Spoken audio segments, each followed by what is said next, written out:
Troisième semaine de confinement. On s'installe dans une petite routine qui s'enrichit de nouvelles activités.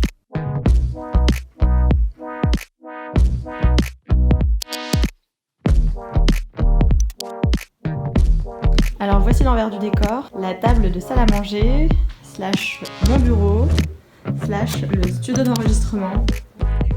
La charge de travail reste soutenue. 17h10 tourne encore. On s'est posé plusieurs questions cette semaine et les réponses sont loin d'être évidentes. Faut-il maintenir l'activité pendant la crise et le confinement ou faut-il tout couper et reprendre quand nous sortirons tous de chez nous ? Et comment communique-t-on sur cette décision auprès de nos clientes ?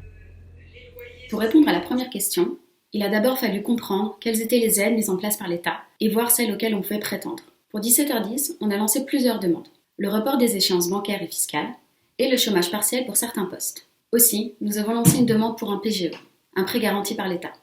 Toutes ces aides sont une réelle chance et on espère vraiment avoir une réponse positive.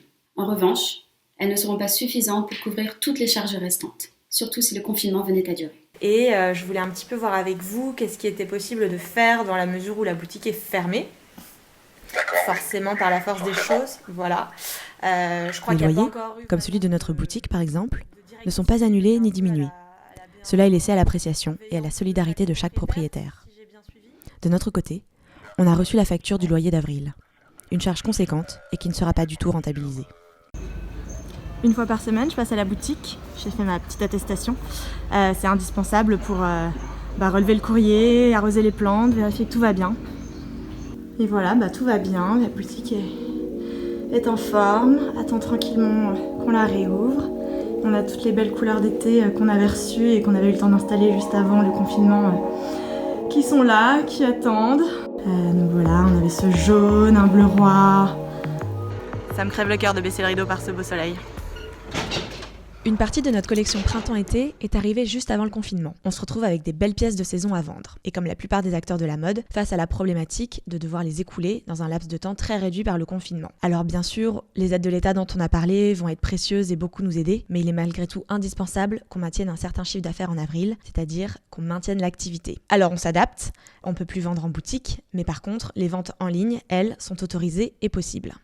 On a trouvé des solutions logistiques pour assurer les envois en sécurité. Mais comment communiquer sur cette décision ? On a beaucoup de doutes. Nous en parlons à notre mentor du réseau Entreprendre, Stéphanie. Là, du coup, la grande question, c'est comment faire des rentrées d'argent. Et donc, il y a ces fameux prêts dont on a parlé, des recherches de financement avec les établissements bancaires. Et sinon, en fait, c'est tout simplement notre grande question qui est comment continuer à faire des ventes en ce moment. Sachant que...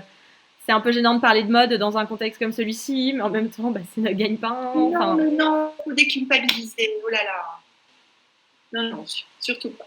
N'ayez pas un discours plombant, soyez positive, apportez de l'air frais, apportez de la vivacité, votre belle énergie.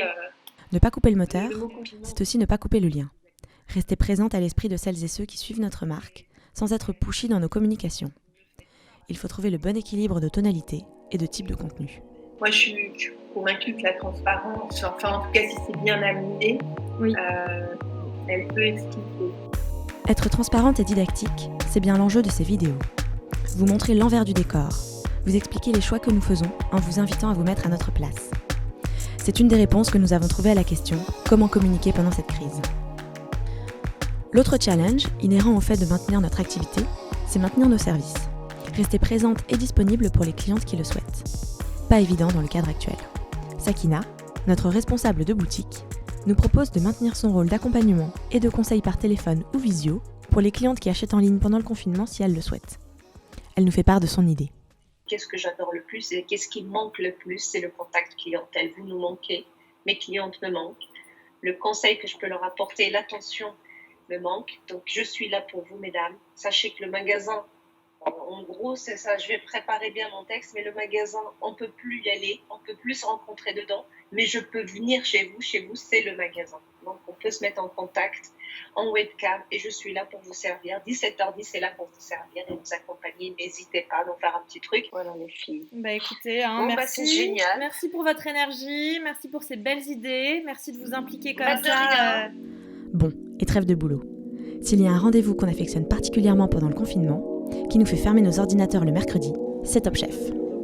Du côté de chez Caroline, c'est une passion partagée par tous. Chez moi, on s'y prépare au moins 1 heure avant en cuisine. C'est le rituel. Pour nous, le mercredi soir, c'est Top Chef. À la maison. Et à la télé.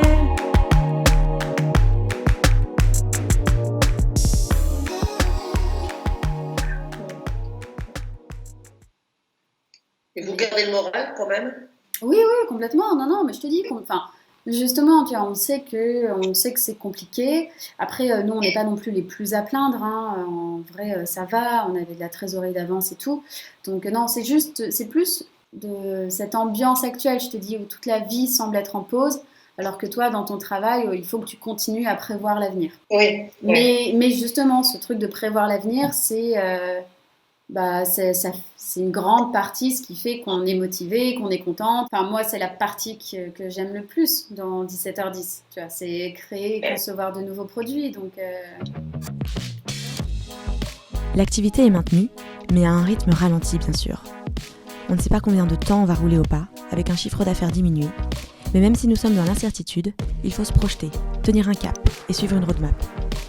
On a besoin de se fixer des objectifs, à plusieurs mois pour garder le moral et avancer. On décide de dessiner nos prochaines collections, même si on se doute que ces projets seront amenés à évoluer selon les événements.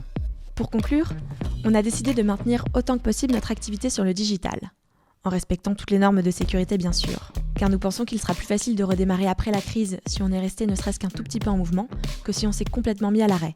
C'est le principe de l'inertie. Cela dit, on consacre la plus grosse partie de notre énergie à préparer l'après-crise, car on est persuadé que même enfermé, des belles idées et de la créativité peuvent créer de la valeur. On en parlera au prochain épisode. Merci beaucoup de nous suivre, prenez soin de vous, à la semaine prochaine, on vous embrasse.